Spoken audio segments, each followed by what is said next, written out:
a Ukrainian MiG-29 with French bombs and American software, striking the heart of Russian intelligence. At 5:45 a.m., it flew so low it almost touched the ground, invisible to radars, until a sudden climb, the boldest strike of the war. What happened on that flight changed everything. If you want to understand the outcome of this secret mission, stay with us. What you are about to see contains sensitive footage. It is presented strictly for documentary purposes. On a secret mission that began at 5:45 a.m., a pilot from the Ukrainian Air Force boarded a MiG-29, a classic fighter jet that, surprisingly, carried weapons it was never designed for. It was a clear sign of a new era in warfare. The MiG-29, of Soviet origin from the 1980s, had been extensively modernized with Western technology, including navigation pods and laser designators, and integrated with Western armaments, including NATO-guided missiles and bombs such as the AASM Hammer, with technical support from France. The Soviet aircraft was about to attempt something unprecedented, launching French high-precision guided bombs against one of Russia's most protected and feared facilities, the FSB headquarters. Using advanced American GPS technology combined with software developed by Ukraine. The AASM would allow a strike that was lethal, discreet, tactically safe, and politically impactful. Since the beginning of the Russian invasion, attacks inside the Federation's territory were rare and carefully calculated. Ukraine's decision to target an FSB structure not only expanded the boundaries of the conflict, but also sent a clear message. Not even Russia's intelligence centers were out of reach. The attack challenged Russia's sense of invulnerability, causing discomfort even within the Kremlin. No previous operation had directly attacked an FSB base during the conflict. Russian intelligence services were considered practically untouchable, protected by layers of defense and a tacit understanding about off-limit targets, until that moment. The mission was risky, as the pilot had to fly close to the ground, just a few meters high, to avoid radar detection, then abruptly climb to about 5,000 meters to drop the bombs. This would expose him to Russian radars and allow only 20 seconds for the entire action.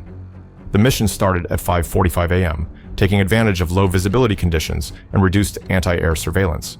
Thus, the MiG-29 took off from an airbase in eastern Ukraine, heading toward the mission's most dangerous objective, the FSB base. In the cockpit, a veteran Air Force major, with more than 120 combat missions, focused like a surgeon about to operate. He knew there would be no second chance. He carried not only 500 kilograms of explosives, but the weight of a message that would cross borders.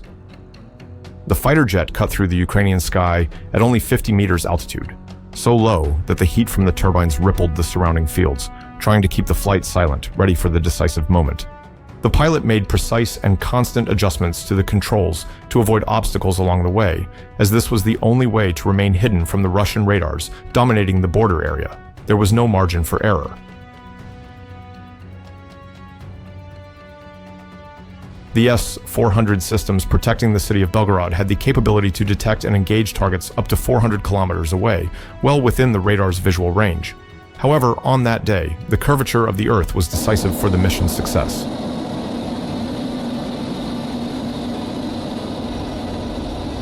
Flying just 50 meters above the ground, the radar horizon was limited to about 25 kilometers.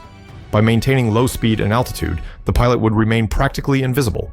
But at a certain point, he would have to abandon this stealth and fly directly into the sights of enemy defenses, using equipment that was not exactly compatible.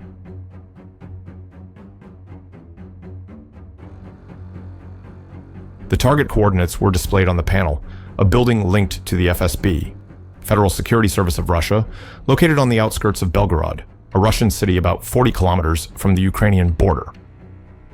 This was the headquarters of the feared Russian security agency, successor to the KGB. The base served as an intelligence center and coordination point for operations in Ukrainian territory, especially in the Kharkiv and Sumy regions. Its attack would represent a direct blow to the backbone of Russia's internal security. Strapped under its wings, 2 AASM Hammer guided bombs represented the heart of the mission. These French high-precision weapons were never made to operate with the MiG-29's avionics. The solution came from Ukrainian ingenuity, which created custom mounts and adapted GPS antennas, strategically attached to the aircraft's forward hardpoints. The AASM Hammer bomb itself is a marvel of French precision engineering and was chosen specifically for the mission. Each unit had an inertial navigation system complemented by GPS, capable of guiding a 250-kilogram warhead to hit a specific point up to 70 kilometers away. In addition, the system included a solid rocket motor activated after release, which accelerated the bomb to speeds close to the speed of sound. However, all this advanced technology would be worthless if the Soviet fighter could not transmit the necessary information for the bomb to find its target. That's why, with special American software, they managed to convert modern targeting data into a format that the older bombs could interpret. At 6 a.m., the pilot reached the designated point to start the maneuver. With a firm pull on the stick, the MiG-29 responded immediately, raising its nose to 45 degrees, while the G-forces pressed the pilot against his seat. The altimeter climbed rapidly. At that moment, alert, Russian radars sounded frantically, and the air defenses began their security protocol. The cockpit filled with warning signals, while radars, including the 92 N6 gravestone system from the S-400 battery near southeast Belgorod, tracked the aircraft's speed, altitude, and direction. Within seconds, the Russian fire control system would have the data to shoot. But the pilot had a trump card, the element of surprise.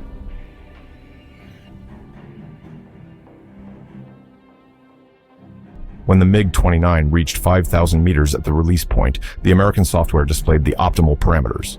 The pilot pressed the release button and launched 2 AASM Hammer bombs from high altitude.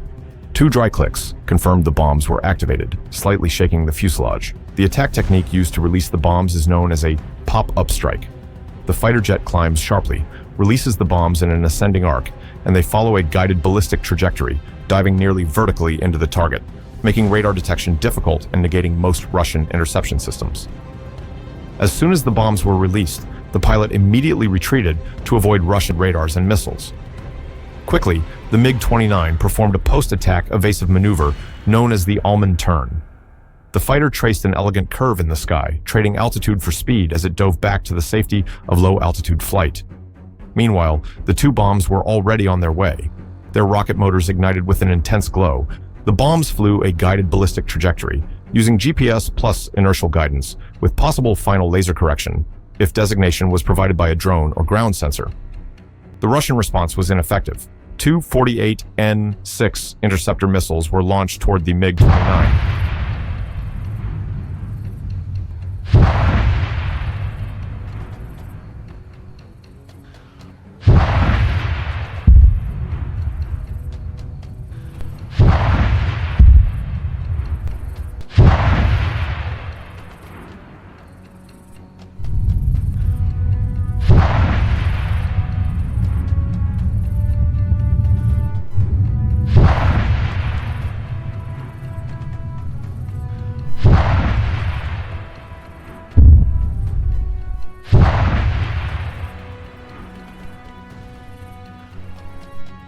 But the fighter had already lowered its altitude and performed quick maneuvers to evade.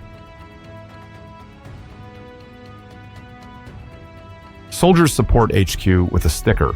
It helps the channel grow, or if you want to get even closer, join the squad as an official member. The mission was successfully completed. Both bombs hit the building with millimeter precision. The first penetrated the upper floors, and the warhead was activated upon impact, piercing the concrete as if it were paper. The second bomb hit the base of the building, causing a partial internal collapse. The explosion resulted in massive destruction of internal floors, with secondary fires and partial structural failure. With each collapse, the building itself began its own self-destruction. In less than 5 seconds, the 5-story building, a symbol of Russian intelligence in Belgorod, was reduced to a smoldering pile of rubble. Videos released showed windows exploding outward, twisted columns, and thick smoke covering the sky over Belgorod. Ukraine had crossed an invisible line, and the world was watching. Mission accomplished. If you're still here, that means you're one of us. Prove it. Drop a like.